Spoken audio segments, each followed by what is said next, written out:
Thank you for listening to this Podcast One production, available on Apple Podcasts and Podcast One.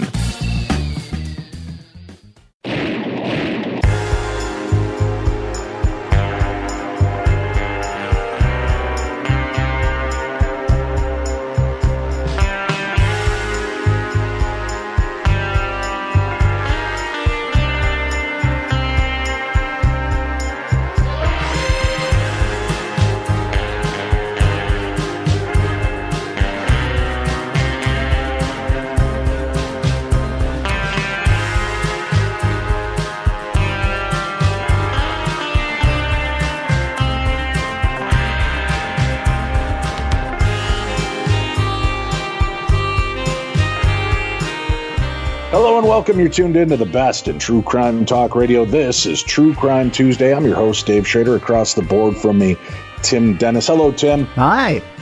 All right, we're going to launch right into it. We do have some dumb crimes, stupid criminals coming up a little bit later on in the show, and I'm going to tease something out. I think in the next 2 weeks, Tim, I'm going to do another True Crime Tuesday show that I'm taking the reins of. No guest.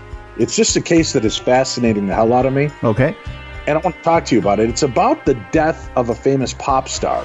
Okay. That I didn't realize that there was some controversy behind this death, and that it might actually be a case of murder, Tim. Huh?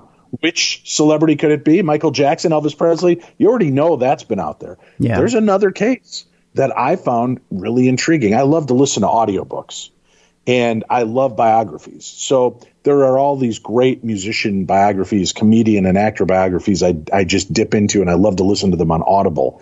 And getting a chance to kind of go into the story and hear these people tell the stories, either the celebrity themselves or a close friend, it really kind of brings you into that world. And as I was listening to this specific book, a few questions started to come to mind, and I started doing a little poking around online, and I started finding some really weird stuff that I don't think a big part of the populace knows. So I'm going to dig a little deeper, and I think maybe not next week, but probably the week after, we're gonna dip into the death of a famous musician and see what we can uncover. How's that sound? Sounds good. Speaking of Audible and biographies and stories, Tim, I get suggestions all the time because when you start to listen, they're like, if you listen to this, you might like this. I also love true crime, as you know, and recently had a book suggested to me through Audible. So I just had picked it up, and I thought, I'm going to reach out to this woman. And our good friend Alan Warren helped to get this interview in play. The book is called Playing Dead, a memoir of terror and survival. Monique Faison Ross is our guest today. The book is available on audiobook, paperback, audio CD, and Kindle. We have a link for the book in today's program, so you can find it there easily and be able to order a copy of the book. Monique, thank you so much for joining us. Thank you for inviting me. I really appreciate it. I've got to tell you, in reading the bio line and the information about this is an important story for so many reasons. And I wanted to talk to somebody firsthand, and I can't even tell you how thankful I am that you're able to give us this insight. This isn't a book being written by a newspaper columnist about a case. This isn't a book being written by a former attorney about a case or a former law enforcement official. You are the center of this story. Right. And as the father of 4 daughters, I'm always on guard and show concern and worry for who comes into their lives.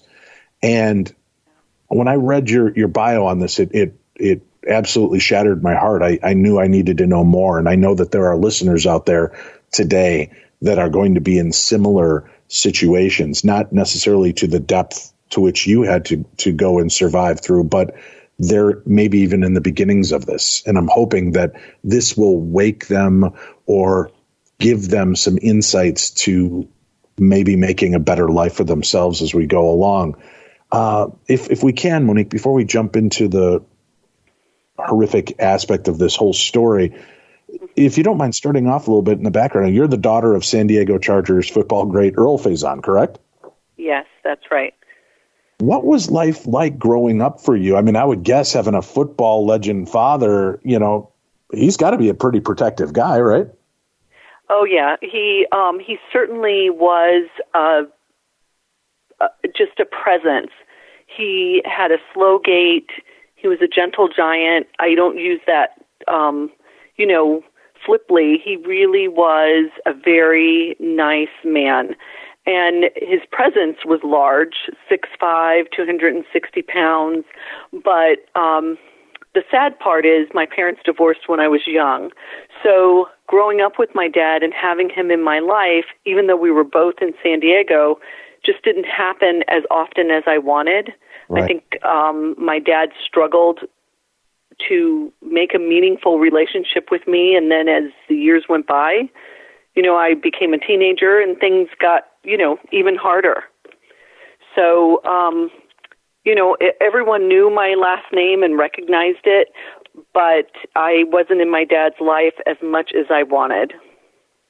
Were you open with him about relationships and dating growing up, or was that really not the kind of thing you talked about? Not at all. Okay. I kept it from both my parents. So, really? Okay. Yes. I mean, I told them as little as necessary. And looking back, that probably wasn't wise. I was a difficult child. Not difficult as in I was always in trouble, but I definitely still have, and had a rebellious streak. So, many I like how you say that, and that still have. Yeah. Some things never change. It's very true. Yes. All right. Now, dating life, I mean, what was that like for you growing up? Did you have a lot of boyfriends growing up, or were you, was it, I know this was your high school sweetheart. Was this kind of your first major relationship? No, no, it wasn't. There were a few other boyfriends that I had, and this one just, when I look back, all the puzzle pieces come together. Everything's that's, the expression 2020 is, right. Yeah. It's so much clearer. And now looking back, I realize that there was so much that was there that should have been a red flag. And when you mentioned having 4 daughters, I think it's so critical that we teach our children to learn to follow their gut. I had plenty of friends, but there were definite red flags from the beginning that I just didn't pay attention to. My mom, when she knew that I was dating him, didn't see as a red flag either. And it's not that I blame her, I don't. It's just that I think when people are aware of certain behaviors, they realize that there can be problems. There are All right. Well, let's I guess start with this boyfriend that you met, this high school sweetheart. At what age did you two begin dating? I was 16 because I was 16 as a senior, and I think we started dating the end of my junior year. All right. So I was 16 then, and then I turned 17 later in my senior year. And tell me about the beginning days, the beginning times. I mean, was he a good guy? Was he affectionate and sweet, funny, gregarious? I mean, what could you tell us? Or was he a bad boy from the start, and you were just thinking, oh, I can change him? Oh, no. That's a very good question. He was next to perfect. And I remember meeting him at a float meeting, for homecoming float. Okay. And thinking what a handsome guy he was, and so nice and polite. And he started to pursue me after that float meeting. And I remember saying to friends, he was too much, too fast, too quickly, too perfect. The gifts were too big in the beginning, a dozen roses right from the start, which seemed over the top, even for high school. So I didn't like him at first. I thought he was handsome when I first saw him at the float meeting, but I didn't care for him at first because it was too much, too fast. He was too strong, too perfect, and I couldn't put my finger on it. So I should have listened to my gut. But being young and inexperienced, I kind of dismissed that feeling, and that was a mistake. I think we need to teach young people and ourselves as grown adults to follow our gut. Our gut has a place, and it's telling us things. Had I have listened, we wouldn't be here today. I know the one problem people run into, especially when it comes into relationships, in trusting our gut. we're so insecure, and I don't care how confident a person you are, we're still insecure when it comes to relationships. Sometimes we're looking for red flags because it's our own fears of what if this isn't going to work out? What if I make a fool of myself? So I know it's got to be tough, right? I mean, to face that intuition, but sometimes you got to question your own intuition because, gosh darn it, I mean, what if I'm just being overly protective of myself? And that's got to be especially tough for the women because you're in a much more, and I don't mean this in a sexist way, but you're in a much more vulnerable position. We are. I mean, men certainly are at risk as well of sociopathic behavior, but women, far outnumber men. And I agree because sometimes even today I ask myself, is this my gut telling me or is it my brain? And there's a difference because if it's my brain, then it may or may not be true. But if it's truly my gut telling me something, whatever it may be, don't go around that corner, or maybe you need to take the stairs instead of the elevator, that type of thing. I try and figure out the difference between the two, and it can be difficult. When this too fast, too furious boyfriend starts coming on, I mean, does he wear you down in his pursuit?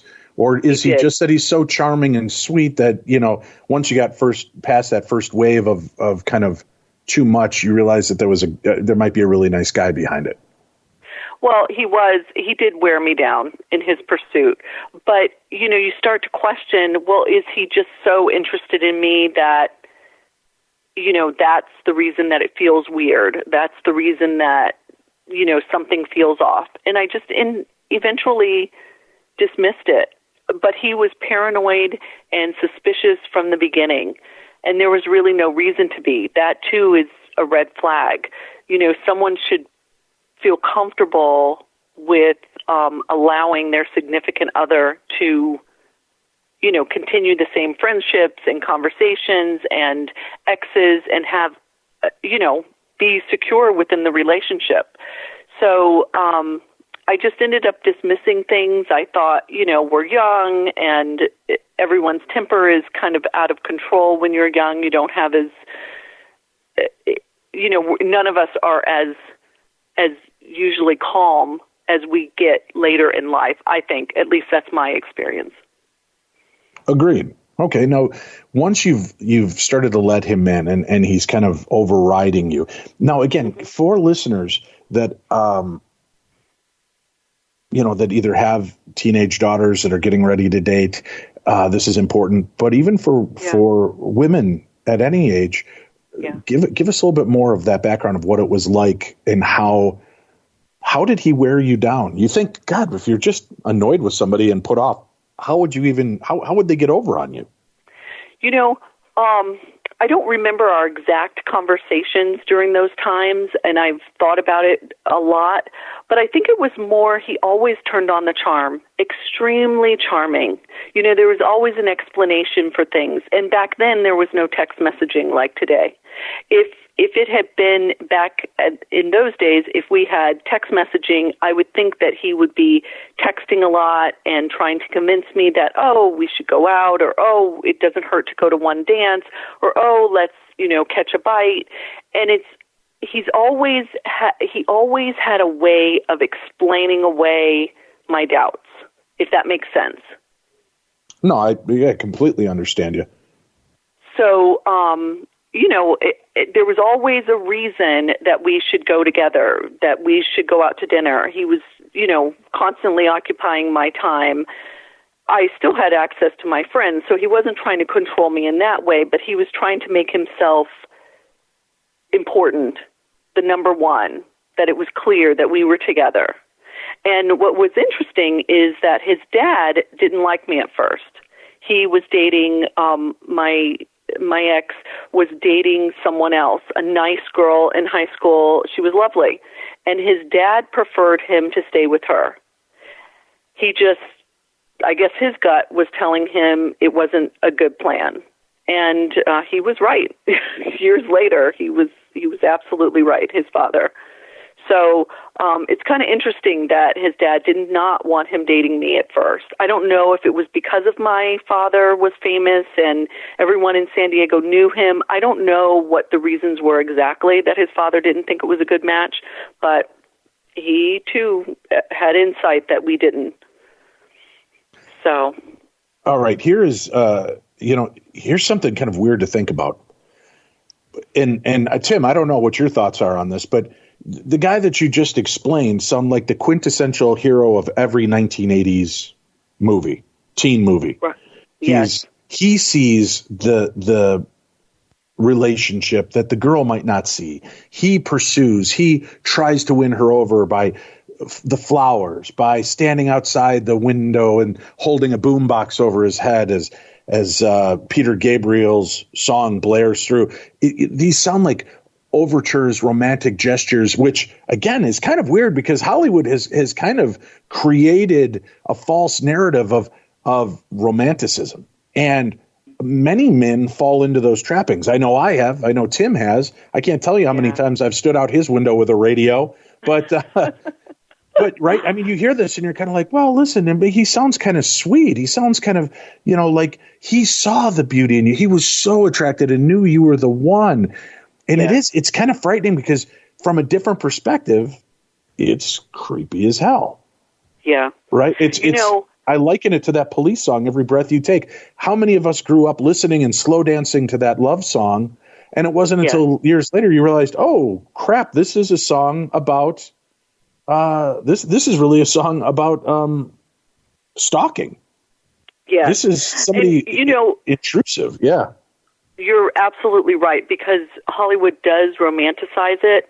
And here's a couple things. Actually, I've never had the opportunity to tell this in another interview, but you've broached the subject, is something that he said to me that should have been a red flag, now I know is a red flag, is, as we got closer and once we were dating, he said that he felt like he wanted to commit suicide over an ex-girlfriend. That is a concern. His parents knew about it. To that extent, if he went to that extent for his parents to know about it, so he claimed, that's a problem. And I think that to him, in telling me that, he probably, that point is not even in the book because we just didn't know how to quite weave it in. But for him telling me that should have been a red flag. That should have told me that this is someone that's not quite in the mental state to date. Because I think that he thought in telling me that would be something that would impress me. And it always bothered me. Again, I didn't follow my gut. So that should have been alarming, but I kind of dismissed it and thought, wow, that seems a bit over the top and concerning. But again, I dismissed it. And was it a series of, just as you look back at it, a series of these one brief moments that you look at and you're like, God, why don't I see this? And, if it is, was it constant, or was it, every few weeks, every few months that a flag would pop up that you now in hindsight can see? I don't know the exact time frame that they occurred. I think life was just busy. By this point, we were seniors. I was applying to colleges and, with pressure from my parents, and that both went to Big Ten schools, my dad being a notable, alum from Indiana University. And so there's the pressures of being active and busy in high school. Senior year is a busy time, and I was senior class president. There was just so much going on and so much to do that there really wasn't time to evaluate, is this a danger sign, or is this, I just disregarded it and kept moving forward. See, that's an important part of this whole problem, is if it was every day a red flag reminder, it's easier to see them heap up on you quicker. But when, like you said, you've got all of these other responsibilities, you're in high school, we're young, we really don't know what to look for, what seems off, what doesn't. We question our own insecurities. And if it's spread out in intervals, they're little pieces that don't seem altogether too significant. That's right. Absolutely. But maybe it's important to, when you're in a relationship, especially at the beginning, to take time for yourself every week or two to just kind of think things over and think, Hey, Yes. And put these pieces together that are laying spread out on the table and put them together. Yeah, everything. No, this looks good. We're having a great time. And if Right. or start to examine, I'm starting to see a weird pattern here. Yeah, absolutely. And I think also in hindsight, 6 months, and I have 4 children and 1 new grandchild, which is very exciting. But my 4 children who are adults now, except for my youngest is 17, I have always told them, get past the first 6 months. The first 6 months are euphoric for most people. Then, after 6 months, that's just my own. That's not anybody professional that I've read or suggested. That's my own experience that I think after the first 6 months or so, you begin to see the person for who they really are. And pay attention. Can you really live with these traits that I see? Or is it time to kind of, try things and go your separate ways? I just think that there needs to be a marker of time, that things don't have to be so serious, that you can just have fun and see where it leads. Those great insights and inputs. Now, you started dating him at 16, and it keeps progressing. Now, at the time, you said you would see these little flashes. What were you telling yourself to kind of appease your mind or appease your heart that no, I'm overreacting, or was it that you just, again, we're not seeing the overview of the entire puzzle? You were just seeing flashes of pieces that you weren't even thinking to put together at that point. Yeah, I think that I just didn't know enough to be concerned. And so when things like, about the suicide over the ex-girlfriend, I think I just thought, wow, that seems extremely dramatic. And, it bothered me. It was unsettling for a bit, but because life is busy, you kind of disregard it. And, you're 16, so there's so much more to focus on, and you can't spend a lot of time on the deeper issues in life. There's grades and schoolwork and parents and chores and working and, all the other things. And I was very, very active and involved in high school activities. So I just didn't have time to think about it. And by the time I did think about it, I was pregnant in college. So, yeah. All right. And folks, why is Dave pushing so much into these beginning details? Because as this story unfolds and you hear what happens to our guest, I want you to see the beginnings of this. I want you to be aware of what happened and what she missed or what she was willing to put up with as it went on. Was there cheating involved at any point? Did you ever uncover any of that? No. He was hyper focused on you and you alone. Right. Yes. And the other part, I think, too, is that, he didn't make concrete plans of his own. He wasn't sure what he was doing after high school. He was planning to take a few classes at community college. But now in retrospect, I wonder if that was because he wasn't sure what I was doing. So his plans were going to be based on me. I think that that's another red flag, too, because 2 healthy teens should, whether it's, the plan is after high school to go and work or to do whatever, go to a trade school, go to a university. Each individual needs to have their own path. It's important that people grow into individuals first in order to have a healthy relationship, which, of course, we never did, but that's a separate thing. All right. You become pregnant in college. Right. My first year of college. This, I understand, well, it's a hiccup, but was it an exciting time? Was it was this, at this point you've been together quite a bit. Was it love? Was it excitement? What can you describe to us regarding your relationship at that point? I tend to be, still am, determined that I can do everything myself. No matter what, with or without help, I know that I can do it myself. And when I found out that I was pregnant, I was determined to have the child, and I believe in a woman's right to choose. I still do. And so I believed in it then, but something in me really wanted my child. And so I was determined to do it on my own with or without his support. I wasn't sure how he would respond. He responded positively. Of course, our parents were beside themselves, but I just knew that I could do it. I could be a mother, and with or without his help, and he was very positive.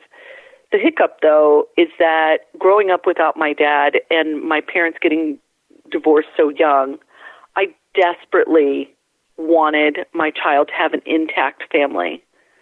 And that was a lot of the drive of what I did over the next many years. That speaks volumes, right? It's that I came from a broken family. I don't want my family to be broken.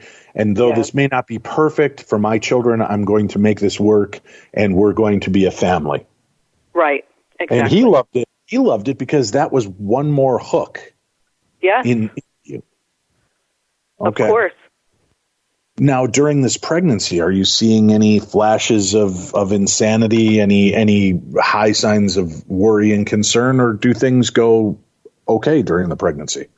Yeah, I don't recall anything being out of the ordinary. I was totally focused on, having a healthy baby and keeping the pregnancy from my mom as long as I possibly could, just because of her reaction, which, she didn't react well.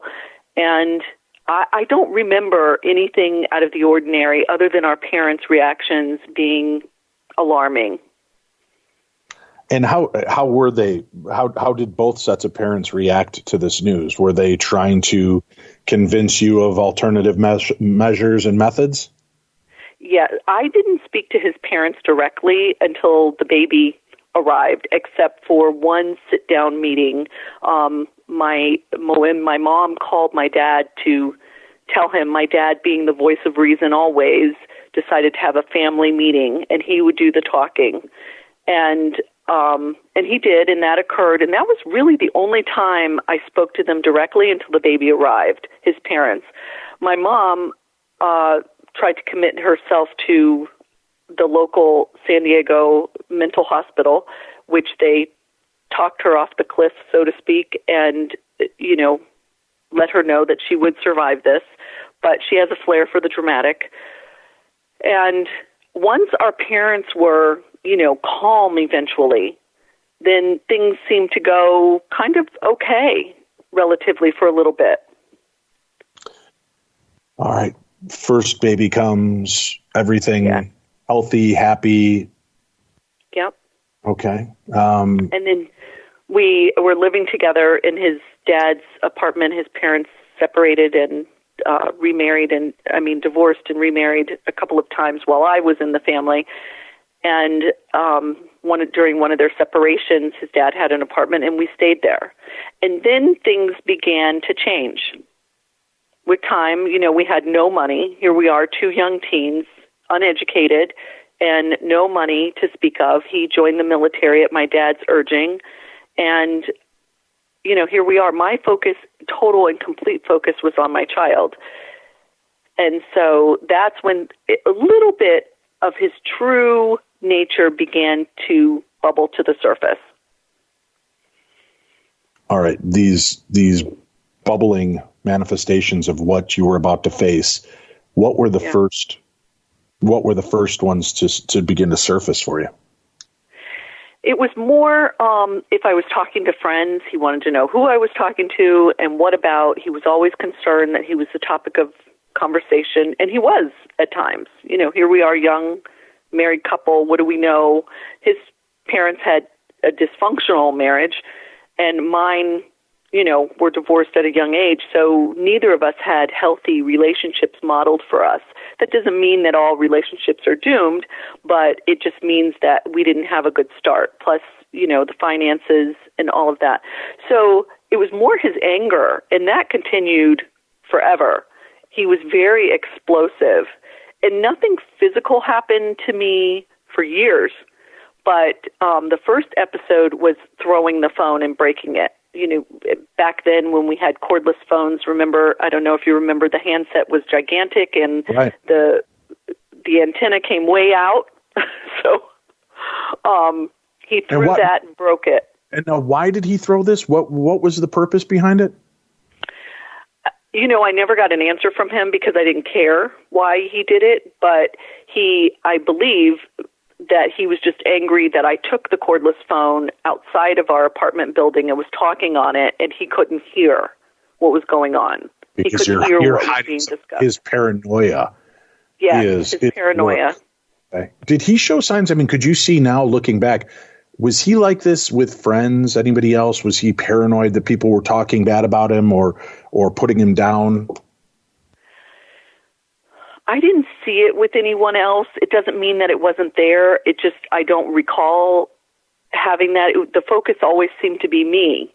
What I was saying about him, what I might be doing when he's not home, those types of things. And my focus was always on our daughter at the time. So I never understood it. How was he as a father? He was good for a long time. I mean, he cared very much and loved our children as they came along, each one, but the explosions became the problem over years. What he called discipline, I called borderline abusive. His tactics were completely different than mine. It's about my oldest is 35, and so that was about the time that Time Out started to come out. And, I believed in trying Time Out and more talking and doing, handling discipline things as the years went on than he believed in. He believed in doing it the way he was taught, and I disagreed. So parenting was an issue for us. Finances were an issue. Everything really was an issue. So there's a genuine breakdown of life as well. Now, I don't want to turn him into a victim at all in any of this, but I'm curious, looking at his past, yeah. Do you see signs of where this breakdown in his own personality was coming from? Was he abused as a child? Was he? And the reason I ask this is I know that so many people give kind of a wide swath and breadth of acceptability. Well, I've got to be.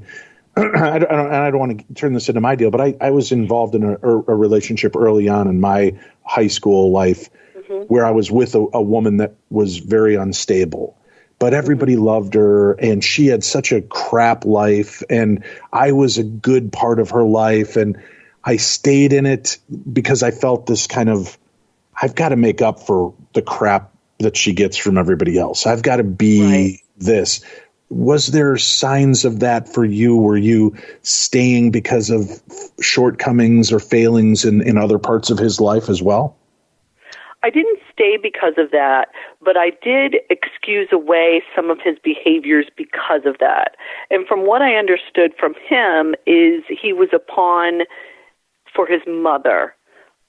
She's now deceased, but in their marriage, his parents' marriage, she used my ex as a pawn. So that was according to him. So I always felt bad for him for that reason. I think I excused some of his behaviors because that's what he learned. But at the same time, I've since learned, one of the reviewers of my book, Lundy Bancroft, who's an expert on angry men, he says, and we've talked about it, he and I at length, that mothers or fathers do not create or cause people to be sociopaths. They don't. That's something within the person. So even though she could have made him a very angry person, she didn't make him a murderer. So right. That's from the experts. Okay. Now take me into the next few steps. How many children did you end up having? And his name is Chris, correct? Well, his name is Chris in quotes because that's not his real name. And I changed his name not because he deserves protection, because he doesn't, but because I'm not trying to poke the bear and not trying to get his attention. So anyway, we together, I have 4 children total, but together he and I had 3 children. 3 children. together. Yes. Now, how soon after the birth of your first child does the second child come along? 4 years. Okay. 4 years later. Yeah. And during this 4-year span, what is life like? He joined the Navy at my dad's urging, and he went out to sea once. I loved those 6 months. We had a great, my oldest, Ashley, and I had a great time. What's not to love in San Diego? We rode bikes, and we had a wonderful time. We spent a lot of time with family, but we were outside a lot. It was great. He and I separated at least once during that time when Ashley was young, 6 months old, and then he talked me back into getting back together. We would, he'd control his anger, promises that were never met. I've learned with age that it's not what people say, it's what they do. Actions always speak louder than words. But, when you're young and desperate to keep an intact family for your child that you didn't have, you believe and want to believe that someone's going to change. And I was not perfect either. I think that, both of us were not the best spouses that we could be under those circumstances. And once my second child came too, my focus was always on my children. So giving them the best, the most education that they could have, the best preschool, the best food, all of those things, which drove him a bit crazy. Your daughter, was she, when you had this break, this time away from him, was she happy? Did she miss Daddy? Did she see was kind of explain to us through that? Because again, I know you had an idea of what you wanted your family to look like. Right. But how was your daughter reacting? She was, we moved back in with my mom.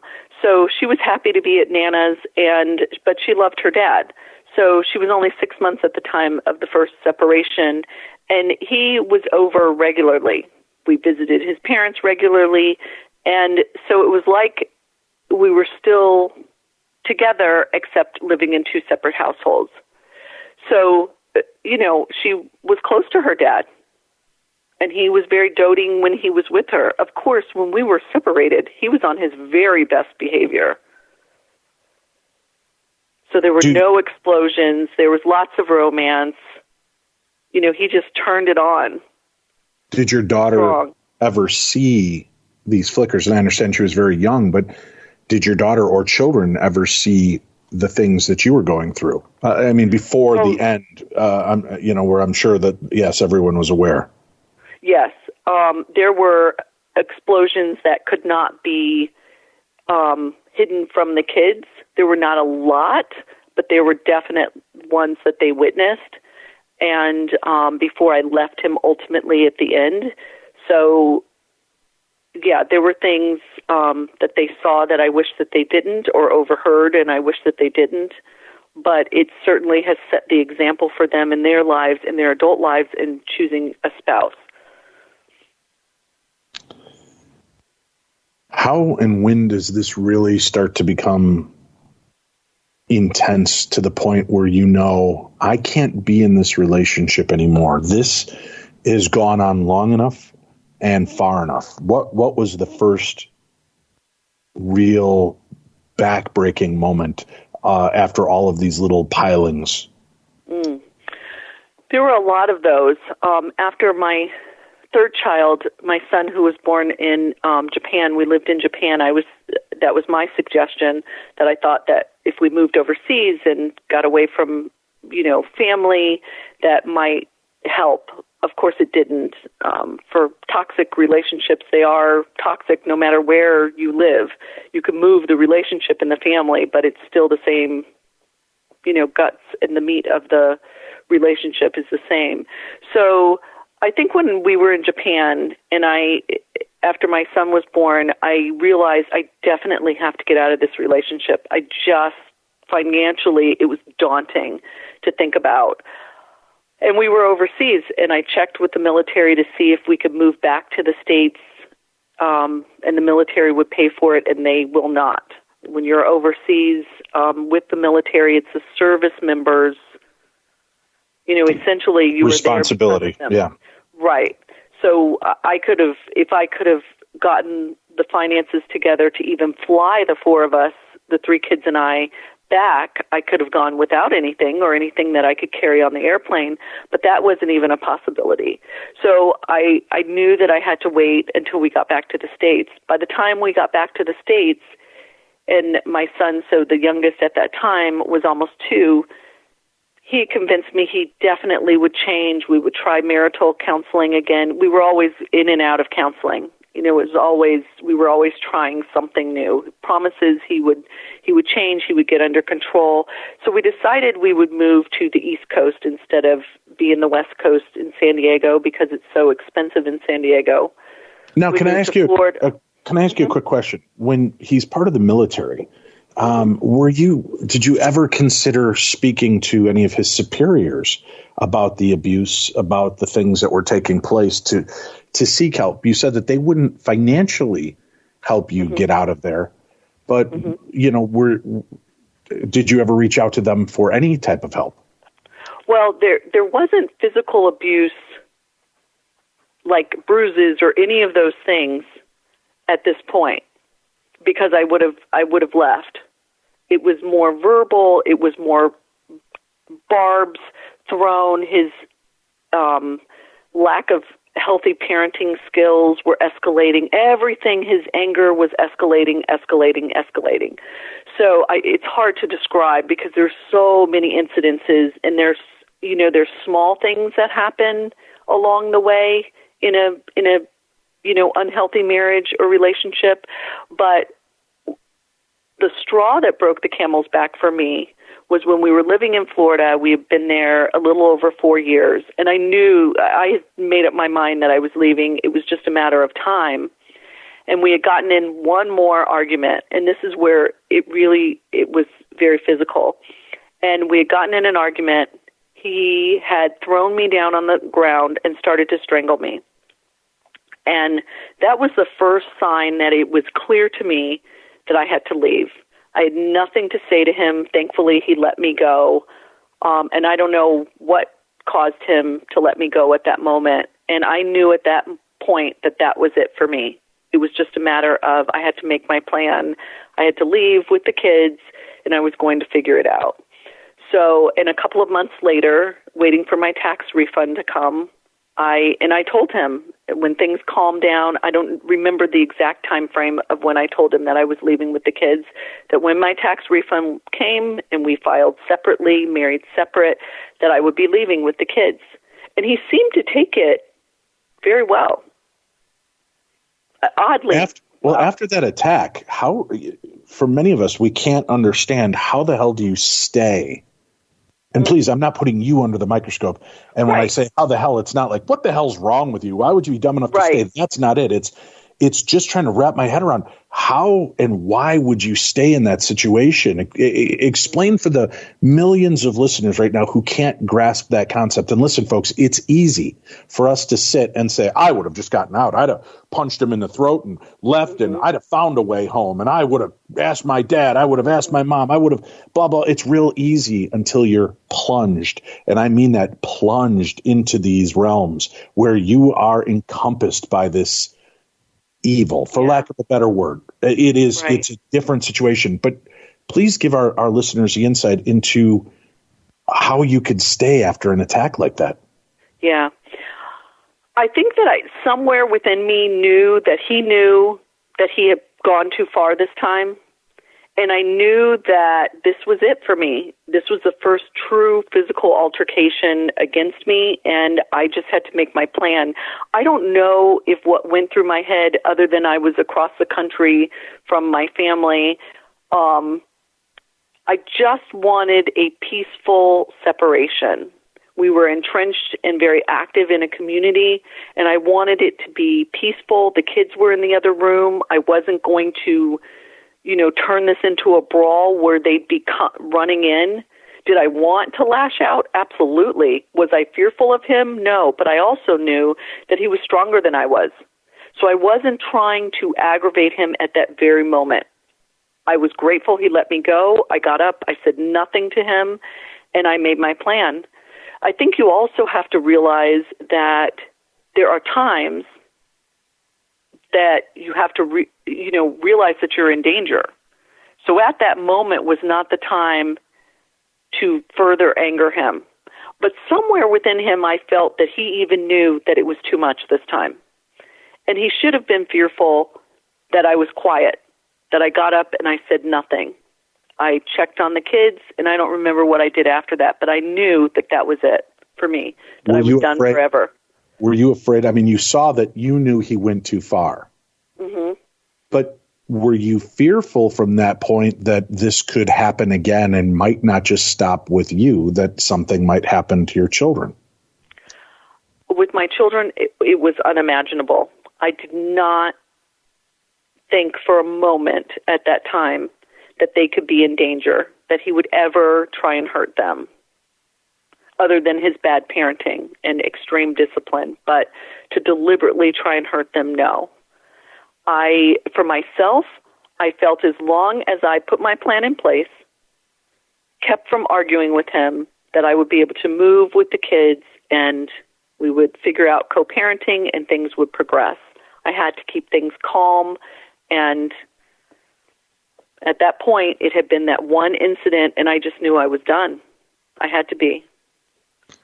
Folks, I'm going to stop for just 1 second, and I'm going to mention this now throughout the rest of today's show. There is help. National Domestic Violence Hotline, 1-800-799-SAFE.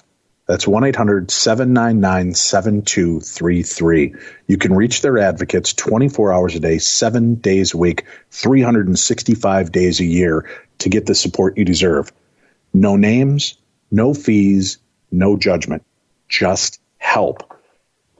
And you're afraid to make that phone call because you don't want to be heard. You can get help without saying a word because they have online chat available 24/7, 365. So there are different things you can find for help.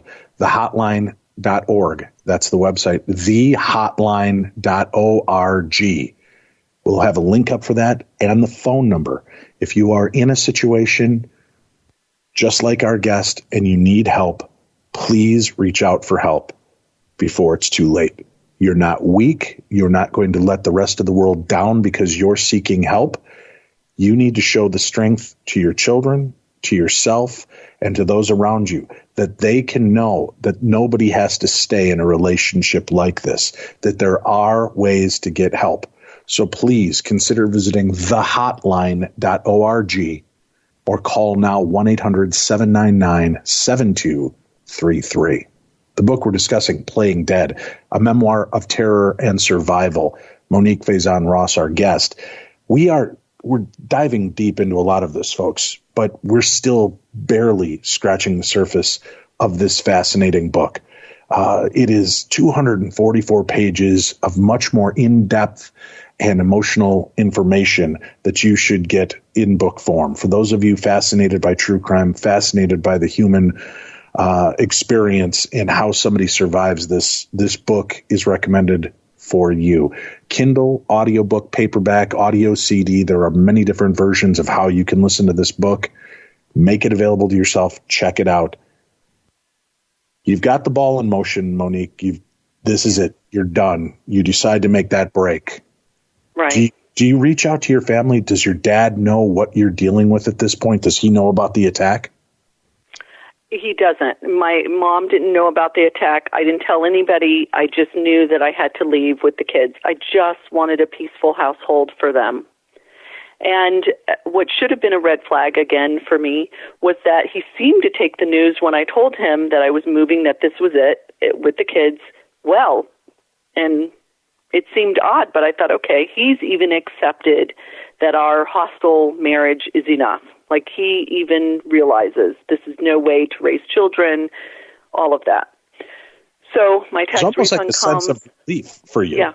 You think, okay, this is almost like a sense of relief for you. You're feeling at this point, he saw, he stopped. That's a good sign.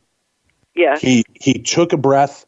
He knows this is too far. I've now hit him with, I'm leaving, and he is calm and reserved. There's not another explosion. There's not another moment you fear for your life. there's a change coming. Right. And so a couple of things that I might add is I since realized that strangulation always leads to either a lethal outcome for the person, the victim or potential victim, or their family members. I now know that. So I didn't know that at the time. Say that again. Listeners, please pay attention. Say that again. So strangulation is one of the things. There are a few top things that data shows always leads to lethal action. Despite his behavior, it always leads to lethal action for the victim or the potential victim or their family members. And that's really critical, because had I have known that, maybe I would have done things a little differently. So I was watching his behavior, which seemed to be normal. He seemed to be accepting it. I made the plan. I moved into an apartment. I barely had any furniture. I didn't care. As long as the kids had their beds, it felt like such a sense of relief. I was thrilled to be just me and the kids in peace. Time went on. He'd tell me about who he was dating. I was thrilled for him. I thought, this is great. We're going to share parenting. He's going to get his anger issues under control. Maybe it's the bad marriage, the finances that are driving him, to be so explosive. He'll be a better father, a better person without us being together. That's what I thought. So I file for divorce. He talks me. I cannot answer. I can't tell you why I thought this was a good idea. I file for divorce. By the next day, he convinces me to withdraw the paperwork, convincing me that if I wait a few more months until December of that year, this was April of the same year, he would get a promotion within the Navy. I'd qualify for more if I just wait. Well, what did I care? The kids and I were so happy to be in the apartment. They saw their dad occasionally or as often as they wanted, or things worked for his schedule. And I wasn't in a rush as long as I was away from him. So I withdrew the divorce paperwork. Looking back, of course, I should never have done that, but, hindsight again. So time goes on, and I'm not dating anybody. He's sharing who he's dating. I'm thrilled for him. I'm thinking, this is wonderful. I go on my first date. This is all signs, right? This is all, good God. I mean, it really is over. Yes. Life is better. He's dating. He's found somebody else. His focus is no longer on me. Right. Yeah. But that's not the case. So, nope. Because the reason he seemed so, so comfortable with the idea of being separated and eventually divorcing, and what I didn't realize then is he never took all three children at the same time. Someone was always with me kind of to keep me under control. Also, but I didn't care because I loved being with my children, and I wasn't seeing anybody, so what did it matter? And so time goes on, and I go on a date with someone I was working with. I was working at a hospital at the time, and he was in a different department. So of course I shared that with him. The one time he kept all three children. The next day I said, "Oh, I went on a date. Why wouldn't I share it with him? We've been sharing him going out for 6 months." It was at that day, that moment, that life changed as I knew it. That day. There was not a delay in time. That day, within 24 hours, he was stalking me and the guy I dated immediately. So his sociopathic nature that was bubbling under the surface, that control need that I didn't really recognize, came right to where it was destined to go. All right. Now, talk to us about that fateful day when the culmination of all this comes together. What happens? And what was that day leading up to it? I mean, was there any sign? Well, there were 3 months of stalking before I was kidnapped at gunpoint. So it's the stalking that began that I was in disbelief. First, I couldn't believe that he was responding this way. And he confronted him at work. I don't know how he figured out who he was, but he quickly figured it out. And, not to get into all the details, it was 3 months of intense stalking. And when I tell you intense, I mean every single day. He was popping up in my rearview mirror, popping up, running around. He was traumatizing and stalking with my oldest daughter. He was traumatizing the neighbors. We were in and out of court for injunctions for protection. And he always, his parents paid for a private attorney. He always appeared well-dressed, well-groomed, very respectful. And, he was very, I don't know how else to explain him, but so perfect appearing in court. The judge saw through it, though, but, I hate to compare him to Ted Bundy, but most people know Ted Bundy was well-groomed, well-spoken, appeared very respectful always. No one was suspicious. So that's how he appeared in court. Always respectful and always prepared, and told the judge he was not doing what I said he was doing. And then when the judge didn't believe him, he said he would, do what he's supposed to do and respect the judge's order about the injunction for protection. He'd leave court and go right back, pick up right where he left off, as if there was some alien in court. And his parents, hearing the claims, hearing what's going on, I understand standing by your child, but are they not stepping in at all? Are they not? They were begging him to stop. They were begging me to stop dating. They were they were desperate to get him to stop. About a month into the stalking, everyone was in town because my oldest daughter's bat mitzvah was happening, and we had a court appearance that week, and the judge was going to put him in jail. And the judge asked me, "What do you want me to do?" And I couldn't bear the thought of being responsible for him being in jail and not being at our daughter's bat mitzvah. His parents begged him to stop. The judge raised the bail at that point high enough that his parents had to put their San Diego house as collateral for his bond in order to keep him out of prison at that time. And so I thought, for sure, with the bail raised so high that their house is on the line, surely he would stop. I kept thinking that he's going to snap out of it at some point, that, this is crazy. We didn't grow up running from the police. He's going to stop this. And I averaged 10 911 phone calls per week in seeing him around the corner, him popping up, being arrested, spending a couple days in jail, and then his parents bailing him out. And, and all during this time,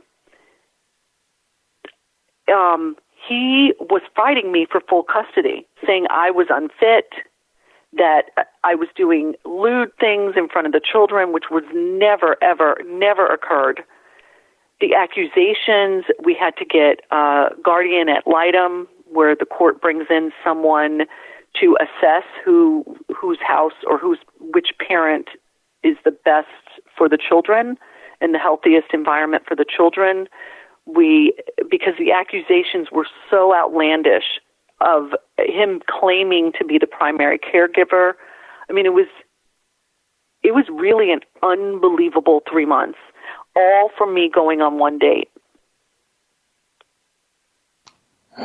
It's heartbreaking to hear. And folks, again, if you find yourself in this position and you find yourself in a life that you feel is spinning out of control because of someone else, 1-800-799-7233. Make that call, 1-800-799-7233. That's 1-800-799-SAFE. They're open 24 hours a day, 7 days a week, 365 days a year. You can also chat online, so you never have to speak out loud. Check out thehotline.org. thehotline.org. Pause or stop the show right now. Get that information for yourself. Maybe even forward it to somebody you know in this situation. Pass this episode along so that somebody can hear this story and get the help that they so deserve. All right. Now we're going to lock in on this fateful day, the final day. How does it start out and what happens? So by this time, he has successfully taken my mode of transportation, which I replaced. He caused me to lose my job.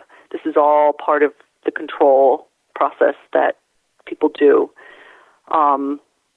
At the same time of causing me to lose my job, then he fights me for full custody, saying I can't afford to take care of my children because he's just ensured that I can't afford to take care of my children. All this time, he's paid no child support whatsoever. I'm about to lose my apartment for a second time, being evicted. So he's lined it all up to ensure that I lose custody of my children. So finally, he leads the police in a high-speed chase the night before that I didn't call 911 about. They caught him stalking, and he led them in a chase, and they cornered him. He got out, ran on foot. They came to me to ask where he might be. They explained what happened, and it was raining, as it often is in Florida, pop-up showers, and it was too dangerous for the police to continue chasing him. So they asked where he might be. I gave them his girlfriend's address, which she knew none of this. She had no idea that he was stalking me all this time. And what the police didn't do, and I don't blame them, maybe I would have done things differently. They never came back that night before to tell me they didn't find him, to tell me that he's not in custody. Oh, God. So I had no idea. They left me. I just didn't know. So I wake up the next day is a Monday, and I'm getting my two youngest children at the time ready because he had manipulated the oldest to stay with him the last 2 weeks away from me.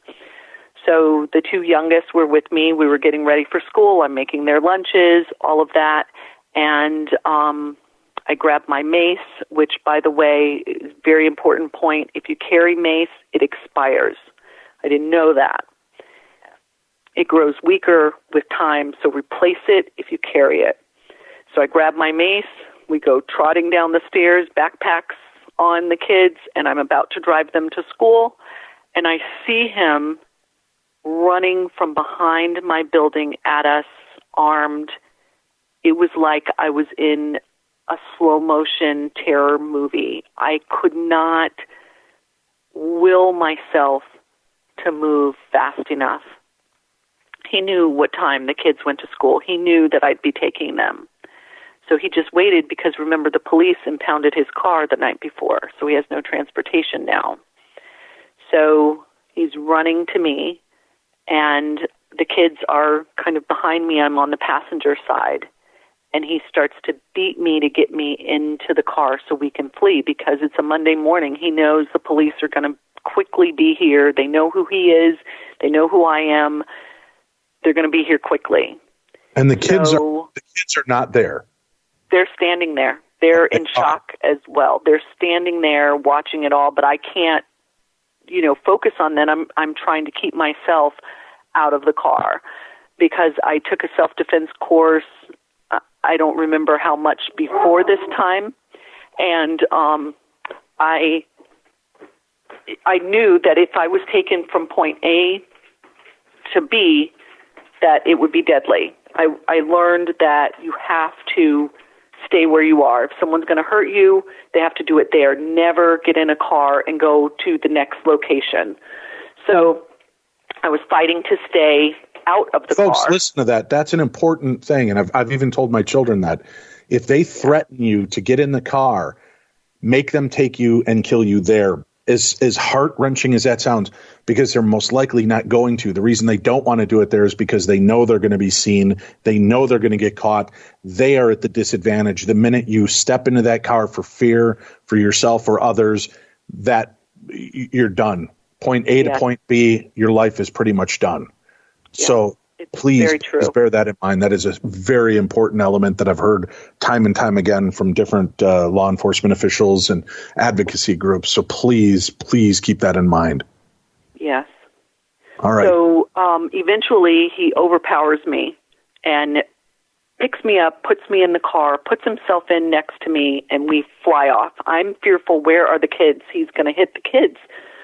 What I didn't realize is that my next door neighbor, a family, the mother's calling 911, the dad's hopping out of bed who worked the night shift to try and come and help me. Their teenage daughter throws open the second floor window. She sees what's happening, screams to her parents, and she calls to my children to come to her because my ex was saying, get in the car. He's yelling to them, get in the car. And I can't even imagine. I don't know what his plan was with taking I don't know what would have happened. But, so she's screaming at them, don't listen to him, come to me. And they listened, thankfully, that they followed her instruction and went to her, so they were safe. And so we're racing, and at any moment we're racing out of the complex, and I'm thinking the police are coming. There's going to be sirens. They're going to surround him. He's going to have to give himself up. At any second, they're going to rescue me. And, the minutes that passed probably weren't very many, but once we were gone out of sight, nobody surrounded the car, and the rest of the day was, horrible. You suffer unimaginable abuse at his hands for the rest of the day. How long were you with him before he left you? I would say it was about 6 hours, but there were also things that I failed to see.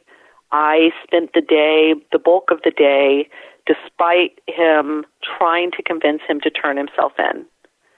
Why I was concerned about him, I'm not sure. I just kept thinking in my head at the time that, this is not what we do. This is not how we grew up. I just kept thinking his behavior's so crazy. This is going to stop. Even at that point, after kidnapping me, he kept convincing me he just wanted to talk to me, to eventually I had to believe that. I just eventually thought he really does want to talk. He's going to let me go. But that was never his plan. He just was very good at convincing me and other people of the things that he said that weren't true. And instead of listening to his words, I should have been worried about my own safety. Being married to someone for 13 years, having 3 children with them, does not mean that they are not dangerous and can't be dangerous, because some people can. And that is something that I will never understand, that I didn't realize the danger I was in until the last split second. And in that last split second, I don't want to listen, folks. This is a rare instance. I don't want to give it all away on the show. That 6 hours was harrowing. She goes into detail regarding what happens to her throughout that 6 hour period. But in the end, he takes you to the woods. Do you know, or do you have an idea of what's coming? I did the last split second when he moved the shovel out of the group at a house, an abandoned house. It was in Florida, they're building new houses all the time, so it was a newly built subdivision. And when he convinced me that to look at this house across the street, I just wanted to get to my kids, and I kept my distance, and my stomach is starting to say, okay, this is not good.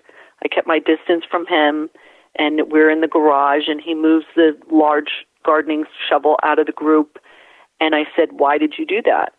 And he said, I was just seeing what they had, and at that very moment, I turned to run, and it was too late. So does he strike you? Does he strike you with the shovel at that point? First he grabs me and slams my head into the garage floor. Not to get too graphic for people, but and then so I'm dazed, and he grabs the shovel, and I knew it was coming my way, and my blood splattered all over that newly built garage floor. And I guess he saw that it was going to be messy or what, I don't know what was going through his head. He picks me up with the shovel and carries me across the street to the woods where I won't be found and can't be seen. And I'm begging him for my life not to do this. Please don't do this to my kids. Please don't. Please stop. And he said nothing, threw me on the ground and continuing slamming my head with the shovel. But the real point that I like for people to know is that he checked my pulse and said out loud, "You're not dead yet." So so he had a clear-cut goal. This wasn't just a heat of the moment, going to beat you, leave you. His intention was to end your life that day. Absolutely. And people say, "Oh, he snapped." That was not a snapped person. He didn't snap. He snapped 3 months prior when I went on that first date. That was not snapped. He was just as calm as you and I speaking the whole day because he knew he was never going to let me go. He knew that it was not about talking. He knew what his plan was. He may not have had weapons on him at that time from my fight to stay out of the car, but he was going to find a way to kill me, and that was his intent. And so I will never understand it. And I had the chance, which I do, I put the conversation in the book when I have a chance to confront him. All I wanted to know was why. I just wanted a divorce. People do it, 50% of Americans, divorce. I just wanted a divorce. I would have never hurt him. And so I will never understand what goes through someone's mind where they have a right, they believe they have a right to take someone else's life when their life is not in danger. And so that's what happened. Now, he beats you to the point that he eventually figures you are dead or on your way out? Right. That's correct. Does he just leave you? He doesn't dig a hole. He doesn't try to cover you. He just leaves? Right. Because he didn't have to dig a hole. I was far into the woods. It was a very heavily, wooded area, kind of hard to explain, but there were some bushes in the front, and it's not an area that someone would have been, the construction workers wouldn't have been over there. You know, it was kind of a landscaped, heavily wooded area. It was part of the development plan, if that makes sense. Did you feel your life force leaving? I didn't. I guess I fell unconscious at some point when the detective and I retraced my steps. He calculated I was out for about 45 minutes, and my body started to go into shock, which I didn't realize at the time, but I started to shiver. It had started to rain again, you know, the off and on showers in Florida, and I couldn't see because my eyes were like plums, you know, from the blows to my head, and I had a teeny sliver of sight that I could see, and I didn't know where he was. I didn't know if he was sitting waiting for me to die. He was going to check my pulse again. I didn't know. I wouldn't move. I had to play dead in order for him to leave, and I didn't know if he was sitting at a distance, if he was waiting. I didn't know where he was. I heard him toss the shovel and walk a distance, but I didn't dare move and look. So you were unconscious or in the state for how long after he left? About 45 minutes to an hour, the detective told me. How did you wake up and start calling for help? No, I couldn't. I could have never. I didn't have the ability to scream. And I lifted my eyes my head, and I could see barely a man, an older gentleman, sitting in front of that house where we had been, where he grabbed the shovel that hadn't been there before. He was drinking either coffee or hot cocoa or something, and I knew it was now or never, or I was really going to die. And, the other thing that woke me was, flies were starting to land on my head, and it was just awful. So I pulled my body upright and stumbled out of the woods in his direction, that man, elderly man, and I collapsed in the street, and he jumped out and said, "I'll get you help, stay right there." But I was terrified for him to leave me, this stranger, and I pulled myself back up, and he let me into the passenger side of his car, drove me a couple of blocks to the model home, and he said, "I promise I'll be right back." And he ran into the model home, told them, they called 911, and then, Lifeline came, and I was rescued. But thank God that man was there. Yeah, it's unbelievable. Where did you go, or not you, but where did he go after leaving you what he thought was dead? My ex? Yes. I don't know what happened in those hours because it was early afternoon at that time. I guess he was trying to evade the police because, of course, there was an APB out for him. We were all over the news, both of our pictures. People were looking for him. So I guess he spent the rest of the time trying to evade police. He somehow, they were watching his apartment, and somehow he got back in, slit his wrists in an attempt, I guess, to commit suicide or suicide by cop. And they end up finding him and confronting him, and there's a whole big, ordeal. That was in the wee hours of the morning, though. So all those hours in between early afternoon and the wee hours of the morning when he's found and confronted by the police, I don't know where he was or what he was doing, but I assume avoiding them. What happens to him once he's captured? Well, he, those big water culverts in Florida, I don't know if you're familiar, that catch water because it rains, so often. He got a butcher knife, which he also brought when he kidnapped me, another kitchen butcher knife, which he dropped in the struggle of trying to kidnap me, thankfully. But he got another butcher knife out of his apartment, ran into the culvert when the police told him to stop. They saw him, and it was a rookie cop, Officer Perry, at the time, who was called. All hands were called to hunt him down once I was kidnapped. So Officer Perry normally wasn't even on that beat or shouldn't have been working that day, and he told him to stop. He called to his partner and said, "I've spotted him," and then my ex decides to run at him with a butcher knife, and Officer Perry shoots at him, I think 6 times, and 3 bullets hit him. So, and he survives. Are you safe? How many people survive being shot by the police?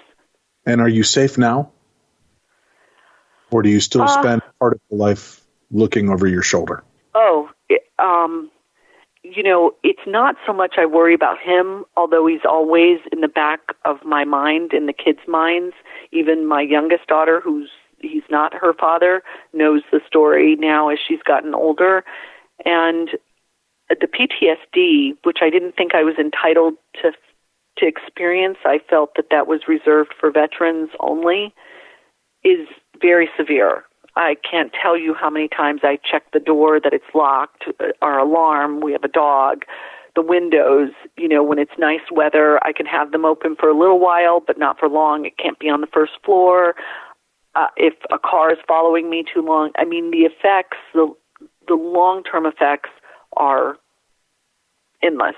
I can't even go through them all. And then there are even irrational thoughts that I have that I think that someone's going to kill me.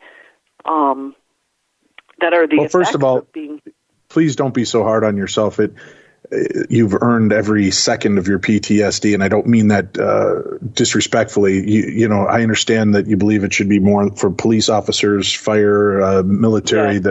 But you were in the line of fire. You almost lost your life because of this. I don't think anybody would begrudge you that. So please let yourself, forgive yourself for this. And you know, I don't know how much different things you've sought. In the way of help. EMDR therapy has been extremely helpful for people. And if you're not familiar with it, EMDR, eye movement desensitization and reprocessing, is something that's been remarkable for people. You know, that's been recommended to me so many times lately that I have a good name of someone. I'm definitely going to try it, because it's been explained that it won't cause my visions and fear to go away, but it will help me manage them better. And that would be helpful in and of itself. So, and I am, when you asked if I'm safe, I assume I am. I have a lifetime injunction for protection, although it's a piece of paper. It does follow me wherever I live. He can never, for the rest of my life, contact me directly or through a third party.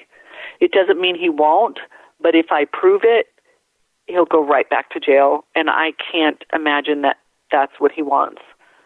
When is the last time you heard from him? That day.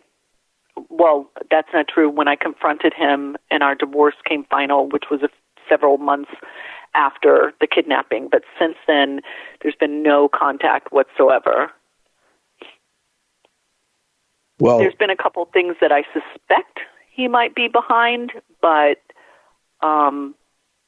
I have so many contacts that it would be really stupid of him to contact me in any way, even through a third person.